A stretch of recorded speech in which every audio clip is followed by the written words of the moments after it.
இந்த easy and ஹெல்த்தியான smoothie பண்ணுறதுக்கு நான் 1 கப் அளவுக்கு அன்னாச்சி பழத்தை வந்து பொடியாக கட் பண்ணி வச்சுருக்கேன். அது ஒரு பவுலில் சேர்த்துக்கிறேன். அது கூடவே ஒரு மீடியம் சைஸ் வாழைப்பழத்தை வந்துட்டு நான் ஃபைனாக ஸ்லைஸ் பண்ணி சேர்த்துக்கிறேன். அதுக்கப்புறமா 2 டீஸ்பூன் அளவுக்கு சப்ஜா விதை நம்ம ஜூஸ்லலாம் சேர்ப்போம் இல்லையா, அதை வந்து ஊற வச்சு வச்சுருக்கேன். அதை சேர்த்துக்கிறேன் 2 டீஸ்பூன் அளவுக்கு. அது கூடவே 1.5 கப் அளவுக்கு பால் சேர்த்துக்கிறேன். அதுக்கப்புறமா அதுக்கு 1/2 கப் அளவுக்கு தண்ணி சேர்த்துக்கிறேன். எங்கள் வீட்டு பால் வந்து திக்காக இருக்கும், அதனால் வந்து நான் 1.5 கப்பு தண்ணி இதையும் கலந்து சேர்த்துக்கிறேன்.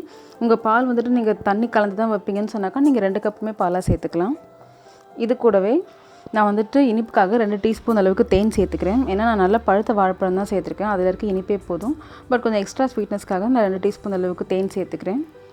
இப்போ இது எல்லாத்தையும் வந்துட்டு ஒரு மிக்ஸி ஜாருக்கு மாற்றிக்கலாம். மாற்றிட்டு நல்லா ஃபைனாக பிளெண்ட் பண்ணி எடுத்துக்கலாம். இது பாருங்கள், ஸ்மூத்தி அரைச்சாச்சு. இதை வந்துட்டு நீங்கள் எந்த கிளாஸில் சர்வ் பண்ணுறீங்களோ அதில் மாற்றிக்கோங்க. இது வந்துட்டு பிரேக்ஃபாஸ்ட்டுக்கு பதிலாக நீங்கள் இதை எடுத்துக்கலாம். ரொம்பவே ஹெல்த்தி. உங்கள் வயிறு வந்துட்டு ரொம்ப நேரத்துக்கு ஃபுல்லாக இருக்க மாதிரி இருக்கும். சில சமயத்தில் நமக்கு பிரேக்ஃபாஸ்ட் பண்ணுறதுக்கு டைம் இருக்காது, அப்போது இதை செஞ்சுக்கலாம். ஏன்னா வந்துட்டு நம்ம எப்போவுமே காலையில் டிஃபன் வந்துட்டு ஸ்கிப் பண்ணக்கூடாது. அதுக்காக இந்த பிரேக்ஃபாஸ்ட் ஸ்மூத்தி ரொம்பவே ஈஸியான ரெசிபி. ஸோ கண்டிப்பாக ட்ரை பண்ணி பாருங்கள். தேங்க்ஸ் ஃபார் வாட்சிங்.